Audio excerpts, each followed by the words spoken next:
1 year ago, I bought what I still believe is one of the best Lamborghinis ever made. And it's kind of like the last of its kind before they switched over to the plug-in hybrid version of the Temerario and the Revuelto. Since then, I've invested in PPF, added some of my favorite upgrades, taken it in for its first service, and learned what it's actually like to live with the Huracan Tecnica every day.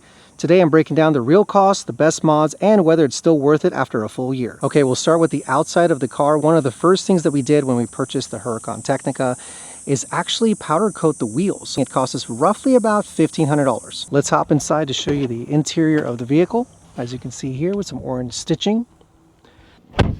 Foot on the brake. Give it a kick start.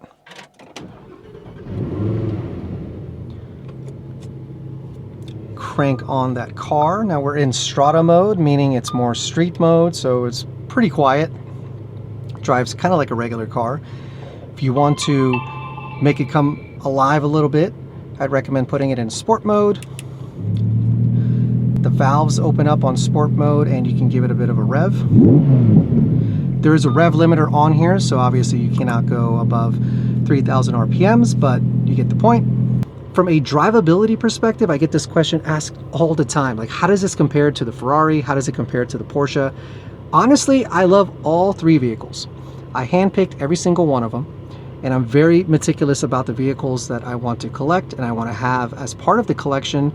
This one was something that was very near and dear to us. My wife also was a big fan of Lamborghini as a whole, and when the Tecnica came out, we're like, wow, this is like the best looking of the kind. Well, some may argue that the Performante is better, or the STO, and I completely get it. I think the Tecnica and the STO are very similar, but this one is a bit more comfortable when it comes to driving. We're not going to be tracking this, so I just feel like if you want the same looks, same type of parts, same type of speed and sound, the Tecnica is definitely the way to go. So hence why we went with this particular option here. Really fun to drive. When you want to wake up the car, you put it into sport mode. You can drive it on the track, no problem there.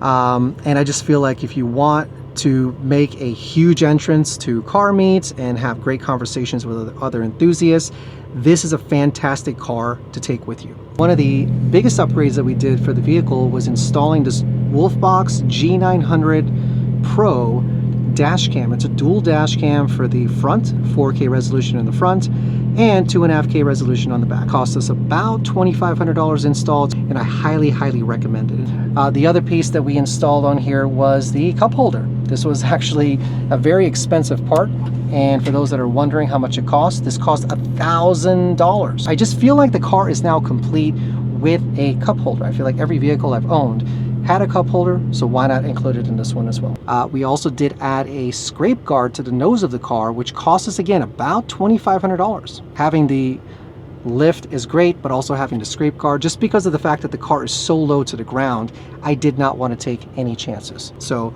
love this vehicle. Haven't had, knock on wood, any kind of issues with the vehicle as of yet. It only has about 1,100 miles. We are scheduled to have the second major service being done in November, and I believe that's going to cost us about $4,000 to $5,000, so I'm not going to hold my breath there. I just feel like it's going to be a pricey one compared to the first year of service. Now keep in mind, when you do own a exotic car or supercar, whether you drive it or not, you need to service it. Now it's not a matter of mileage or time, it's one or the other. So if it's been a year and you've only driven it 200 miles, you still have to service it, right? So kind of keep those things in mind.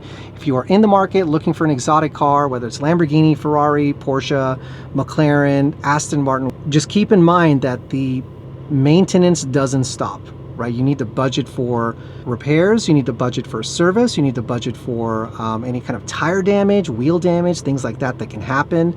If you've got extended warranties, you got to keep those things in mind as well, because those are super pricey, especially with Ferraris and Lamborghinis. You're going to have a lot of fun with it. And from an ownership perspective, this is again checking off the box for 1 year of ownership, that the car is as fun as it was when I first bought it. Just keep in mind that it's not just about buying the car, also about the insurance, the maintenance, the paint protection, and other type of upgrades that you may want to do on the car. But overall, we've been really happy with it. And I'm happy to see that the Huracan and STO and Tecnica prices have held nicely, and in some cases has gone up. So I hope you guys enjoyed this video. Let me know in the comments what questions you have, and I would greatly appreciate it if you can. If you want to see more content like this, more ownership experience, not just about the specs and just how to drive these cars, let me know. Give me a follow and hit that subscribe button, and I'll see you guys all on the next one. Take care.